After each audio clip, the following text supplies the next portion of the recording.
चलिए, good morning, प्रणाम, नमस्कार। तो आज का जो वीडियो बनाने का मेरा उद्देश्य है, इसमें स्टूडेंट का टाइम बचेगा प्लस मेरा भी टाइम बचेगा, क्योंकि लाइव क्लास में जब मैं पढ़ा रहा हूँ तो लिखने और मिटाने में टाइम मेरा लॉस हो जा रहा है ना।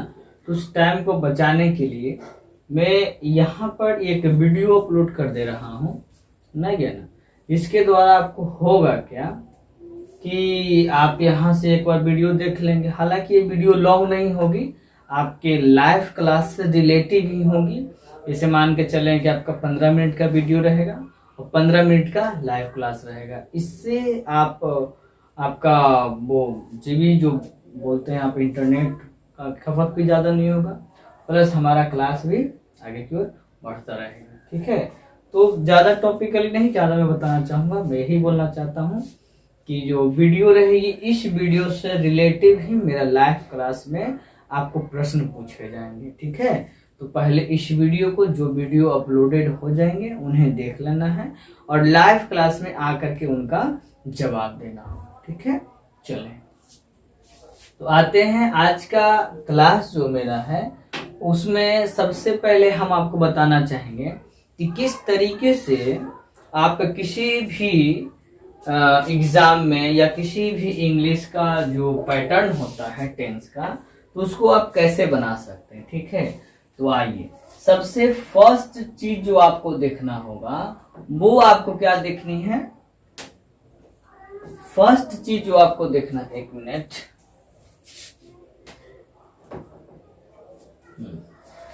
फर्स्ट चीज जो देखना है आपको वो क्या देखना है कि सबसे पहले जो सेंटेंस इंग्लिश का वाक्य रहेगा उसमें सबसे पहले हमारा सब्जेक्ट होना चाहिए, है ना। और सब्जेक्ट के बाद आपका हेल्पिंग वर्ब होना चाहिए। सब्जेक्ट के बाद क्या हो जाएगा, आपका हेल्पिंग वर्ब हो जाएगा, और हेल्पिंग वर्ब के बाद जो हो जाएगा वो आपका हो जाएगा मेन वर्ब। ठीक है,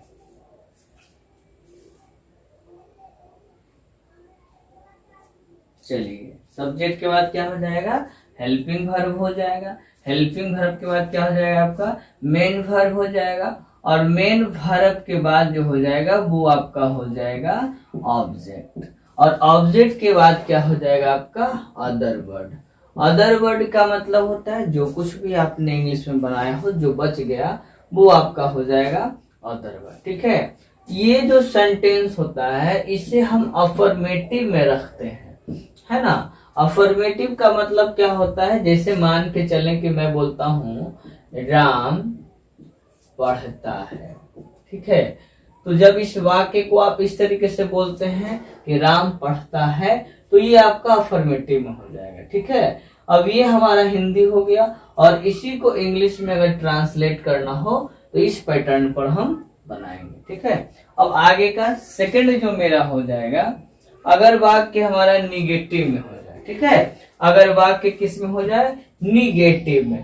पहले आप लोग जितना ज्यादा हो सके अफर्मेटिव को, निगेटिव को समझते जाएं। ठीक है, तो सबसे पहले मैं आज आप सबसे पूछने वाला हूं कि अफर्मेटिव किसे कहते हैं। ठीक है, तो अफर्मेटिव कहते हैं जिसमें सेंटेंस में ना या कुछ भी ना लगा हुआ हो, वो आपका अफर्मेटिव हो जाएगा। ठीक है, सबसे पहला प्रश्न मैं लाइव क्लास में पूछने वाला हूं कि अफर्मेटिव किसे कहते हैं। ओके, सेकंड जो आपकी क्लास हो जाएगी उसमें निगेटिव पूछा जाएगा। तो निगेटिव का मतलब होता है जब सेंटेंस में ना या नहीं लगा हो। जैसे मैं लिखता हूं राम नहीं पढ़ता है। ओके, जैसे लिखा हुआ है निगेटिव में कि राम नहीं पढ़ता है ना, तो ये हो गया आपका निगेटिव, है ना। अब इसके बाद इसको अंग्रेजी में कैसे बनाएंगे, तो वो यहाँ पर देखिएगा। सबसे पहले आपको सब्जेक्ट ही लिखने होंगे। इंग्लिश के लिए सबसे पहले आपको सब्जेक्ट ही लिखने होंगे। सब्जेक्ट के बाद जो हेल्पिंग वर्ब होगा वो हेल्पिंग वर्ब रह जाएगा साथ साथ में, यानी सब्जेक्ट के बाद आपका हेल्पिंग वर्ब आ जाएगा।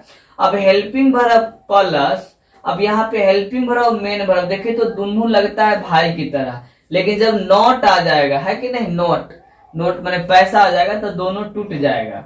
तो नॉट लगा देंगे बीच में, ये ध्यान दीजिएगा, ठीक है। दोनों भाई कब टूट जाएंगे, जब नोट आ जाएगा तब, ऐसे पैसा आता तब टूट जाता है ना। उसके बाद फिर ध्यान दीजिएगा, मेन वर्ब के बाद आपको फिर दे देने होंगे ऑब्जेक्ट को ले आना होगा, ठीक है। अब ऑब्जेक्ट के बाद जो आपका बच खुच जाए उसी को अदर वर्ड के रूप में ले आना है। फिर से समझ लीजिएगा, पहले सब्जेक्ट को लाना है, फिर आपका जो हेल्पिंग वर्ब हो जाएगा वो हो जाएगा, फिर नॉट हो जाएगा, नॉट के बाद फिर आपका मेन वर्ब हो जाएगा, मेन वर्ब के बाद फिर आपका ऑब्जेक्ट हो जाएगा, ऑब्जेक्ट के बाद फिर आपका अदर वर्ड हो जाएगा, ठीक है। और ये थर्ड में जो आता है इसको इंट्रोगेटिव बोलते हैं। अब एक चीज ध्यान दीजिएगा, इंट्रोगेटिव जो होता है वो इंट्रोडक्शन से, इंट्रोड्यूस से ही बना। इंट्रोगेटिव का मतलब होता है कि जब हम सवाल जवाब कर रहे हैं, उसी से इंट्रोगेटिव बना। इंट्रोगेटिव में असल में क्या होता है वो एक बार समझ लेंगे। इंट्रोगेटिव में प्रश्न पूछे जाते हैं। इंट्रोगेटिव में क्या पूछे जाते हैं, प्रश्न पूछे जाते हैं। जैसे मान के चलने के लिखा हुआ रहेगा कि क्या राम पढ़ता है ना। बोलने का मेरा वो साउंड भी समझ जाएंगे, क्या राम पढ़ता है, क्या तुम खाए, क्या तुम लिखे, है ना। तो देखिए पूछ रहे क्या, है ना। और ये इंट्रोगेटिव में हो जाएगा, सुना क्या ना। इसमें क्या होता है कि हमारा जो हेल्पिंग वर्ब होता है वो बाहर की ओर चले आता है, हेल्पिंग वर्ब आ जाएगा, ओके। और फिर वापस आपका सब्जेक्ट हो जाएगा, ठीक है। सब्जेक्ट के बाद फिर आपका मेन वर्ब वापस आ जाएंगे, है ना। मेन वर्ब के बाद सब जस का तस फिर ऑब्जेक्ट और अदर वर्ड हो जाएगा। लेकिन ये ध्यान दीजिएगा कि इंट्रोगेटिव मार्क जरूर दीजिएगा, ओके। जैसे मान के चले इंट्रोगेटिव मार्क का रूल क्या है पहले वो समझ लीजिएगा। जैसे मान के चले कि आपके घर में बहुत ही बढ़िया आपके फेवरेट सब्जी बनी है, ठीक है। जैसे हमको सबसे अच्छा अंडा का कढ़ी लगता है, ये मुर्गा थोड़ा नॉनवेज पे ज्यादा ध्यान रहता है। अगर मान लीजिए खूब बढ़िया मुर्गा बना हुआ है, जो नहीं खाते हैं वो अपनी सब्जी पे ध्यान रखेंगे, है ना, वेजिटेरियन वगैरह होंगे जो।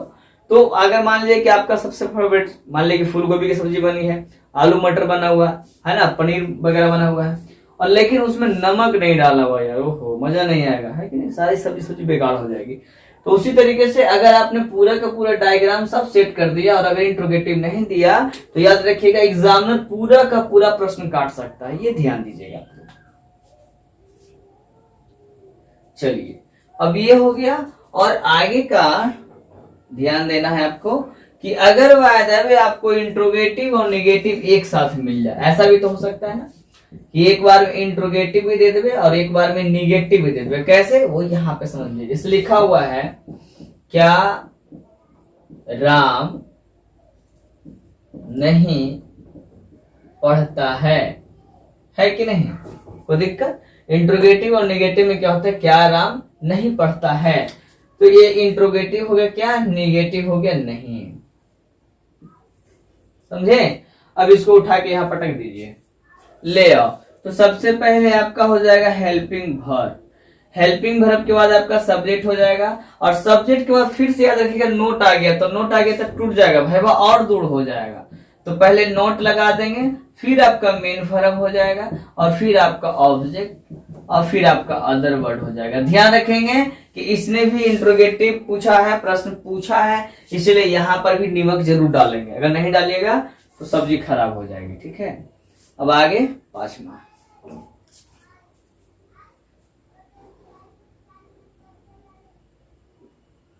एक मिनट,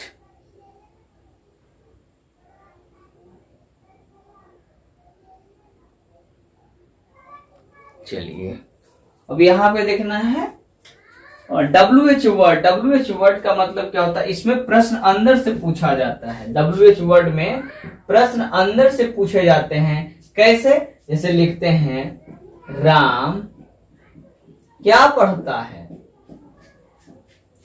कि नहीं, राम क्या पढ़ता है, ठीक है। तो अब राम क्या पढ़ता है, तो इसमें देखिए इसको ऐसे बनाया जाता है। पहले आपको WH वर्ड को उठा के ले आने होंगे, ठीक है। WH वर्ड के बाद फिर आपका हेल्पिंग वर्ब हो जाएगा, हेल्पिंग वर्ब के बाद फिर आपका सब्जेक्ट हो जाएगा, सब्जेक्ट के बाद फिर आपका नॉट हो जाएगा, नॉट के बाद फिर आपका, ओ नो इसमें नेगेटिव नहीं है ना,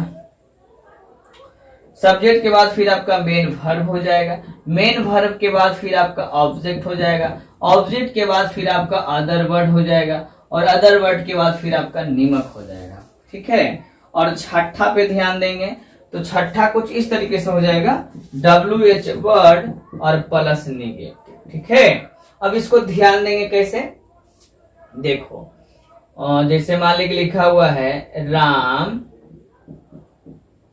क्या नहीं खाता है कि नहीं।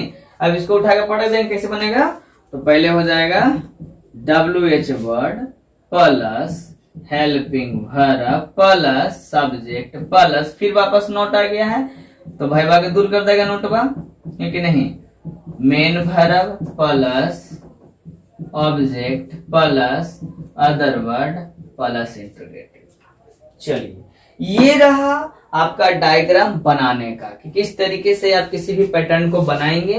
अब अगली जो वीडियो आपकी आएगी उसमें मैं ये बताने वाला हूं कि बिना कुछ दिमाग लगाए आप 76 का 76 76 जो पैटर्न है वो आप आराम से क्या कर सकते हैं, बना सकते हैं। तो आज की जो हमारी लाइव क्लास होगी इसी से रिलेटिव प्रश्न आपको पूछे जाएंगे, जिसमें सबसे पहला प्रश्न मैं आपसे पूछने वाला हूं कि अफर्मेटिव किसको कहते हैं, दूसरा प्रश्न पूछने वाला हूं निगेटिव किसको कहते हैं, इंट्रोगेटिव किसको कहते हैं, और इंट्रोगेटिव निगेटिव किसको कहते हैं, WH वर्ड किसको कहते हैं, और WH वर्ड निगेटिव किसको कहते हैं। ये आपका छठा हो गया। ठीक है, तो आज के लिए इतना है, तब तक के लिए नमस्कार, प्रणाम, wish you all the best, happy, good night, bye, Tata.